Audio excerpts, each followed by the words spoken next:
ہمارا ہر عمل، ہمارا ہر قول وہ اللہ کے حکموں کے خلاف گزر رہا ہے۔ ہمیں احساس ہی نہیں ہے کہ ہم کس رخ پر جا رہے ہیں، کس کھائی میں، کس کنویں میں گر رہے ہیں۔ اگر ہم بچنا چاہتے ہیں، آخرت کی زندگی میں آرام اور سکون سے رہنا چاہتے ہیں، تو ہمیں پھر واپس پلٹنا پڑے گا۔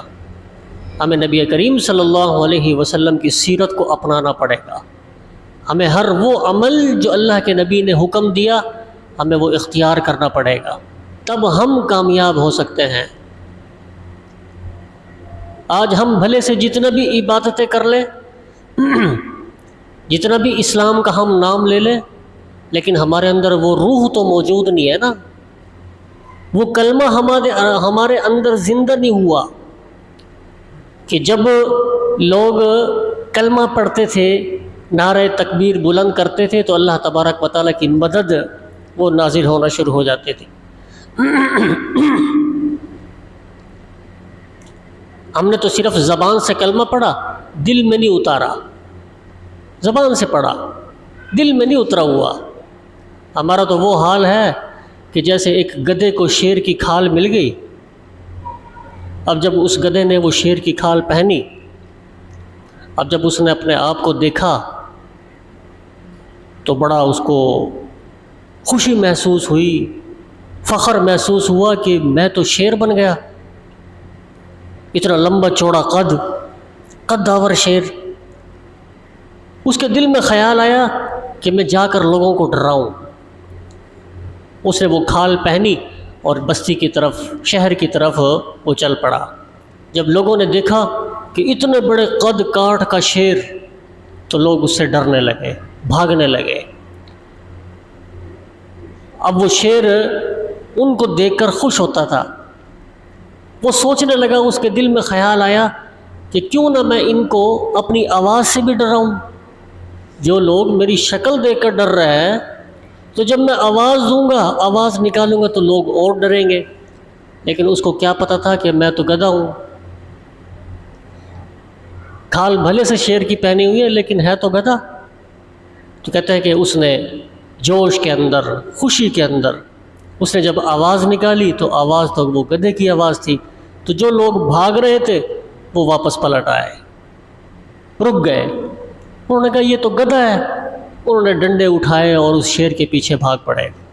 اب آگے آگے شیر اور پیچھے پیچھے پوری بستی کے لوگ۔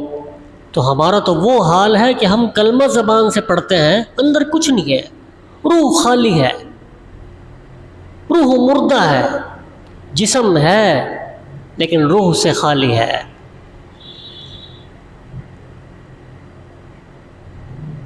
ہم ہر چھوٹی سی بات کو لے کر بیٹھ جاتے ہیں، یہ دنیا کے غم اور پریشانیاں، یہ تو اللہ تبارک و تعالیٰ کی طرف سے آزمائش ہے۔ نبی کریم صلی اللہ علیہ وسلم مسجد میں بیٹھے ہوئے تھے، حضرت کعب وہ تشریف لائے اور آپ کے چہرے کی طرف دیکھا تو آپ کو فرمایا کہ یا رسول اللہ، مجھے آپ کے چہرے کا رنگ بدلا ہوا محسوس ہو رہا ہے۔ اللہ کے نبی نے فرمایا کہ اے کعب، 3 دن ہو گئے ہیں میرے پیٹ میں کھانے کا ایک ذرہ داخل نہیں ہوا، بھوک کی وجہ سے چہرے کا رنگ وہ تبدیل ہو گیا۔ حضرت کعب فوراً مسجد سے اٹھے، باہر کی طرف نکلے، ایک یہودی کے اونٹ چر رہے تھے، یہودی کے پاس گئے کہ اگر میں آپ کے اونٹ چرا لوں یا آپ کے اونٹوں کو پانی پلا دوں تو مجھے اجرت کے طور پر چند کھجوریں دے دینا۔ وہ یہودی کے اونٹ چرائے، ان کو پانی پلایا اور اجرت کے طور پر چند کھجوریں وہ ملی، اور وہ دوڑتے ہوئے اللہ کے نبی کی خدمت میں حاضر ہوئے۔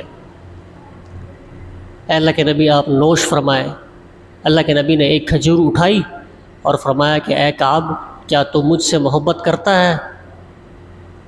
اور کعب فرمانے لگے کہ یا رسول اللہ، میری جان، میرا مال، میری عزت، سب کچھ آپ پر قربان ہے، بھلا میں آپ سے محبت کیسے نہیں کروں گا؟ تو اللہ کے نبی نے فرمایا کہ اے کعب، اگر تو مجھ سے محبت کرتا ہے تو پھر مصیبتیں اور پریشانیاں اور ابتلا کے لیے پھر تیار رہے۔ جو اللہ اور اللہ کے رسول کے ساتھ پھر محبت رکھتا ہے تو پھر مصیبتیں اور پریشانیاں تو یہ لازمی حصہ ہیں۔